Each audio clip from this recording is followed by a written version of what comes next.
So the next set of formulas are called transformation formulae. In this, there are two sets of formulae. One that transforms product into sums and the other which transforms sum into products. So first let us see PS formulas, product to sum formulas. So if you have 2 sin A cos B, I can write it as sin A plus B plus sin A minus B. 2 cos A sin B can be written as sin A plus B minus sin A minus B. 2 cos A cos B is cos A plus B plus cos A minus B. Minus 2 sin A sin B is sin cos A plus B minus cos A minus B. So I'm not going to derive them because they're just derived from compound angle formulas. If you know the formula for sin A plus B, and you know the formula for sin A minus B. If you just substitute those, sin A plus B is sin A cos B plus cos A sin B. Sin A cos B minus cos A sin B. So cos A sin B, cos A sin B gets cancelled. So you have sin A cos B here, sin A cos B here. So you get 2 sin A cos B. So similarly, all the formulas can be derived. But these formulas have to be kept in mind before solving questions.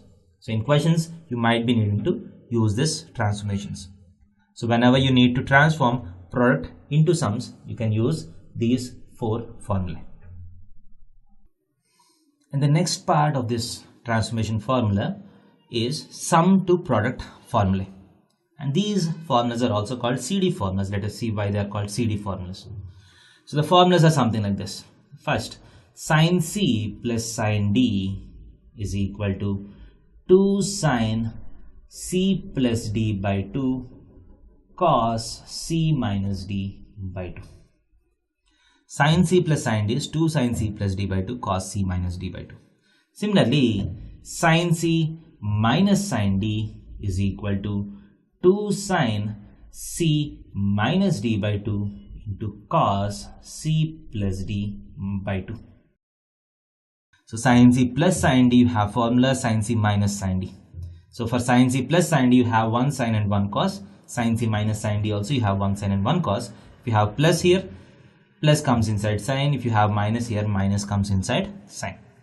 And cos C plus cos D is nothing but 2 cos C plus D by 2 into cos C minus D by 2. So in the cos formula, you get both cos's.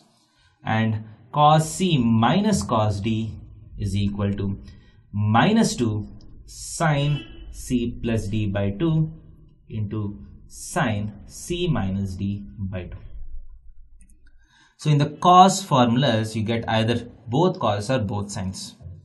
In the sin formulas, you get 1 sin and 1 cos, 1 sin and 1 cos. And all the formulas follow similar rules except this formula where cos C minus cos D is minus 2 sin C plus D by 2 sin C minus D by 2.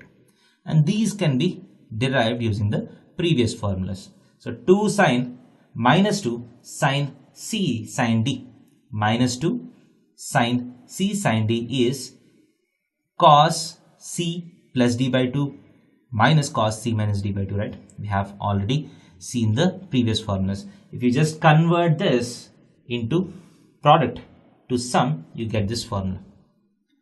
So the basic formulas for all these formulas are compound angle formulas.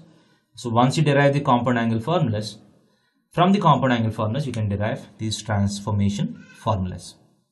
So you need to remember this set also.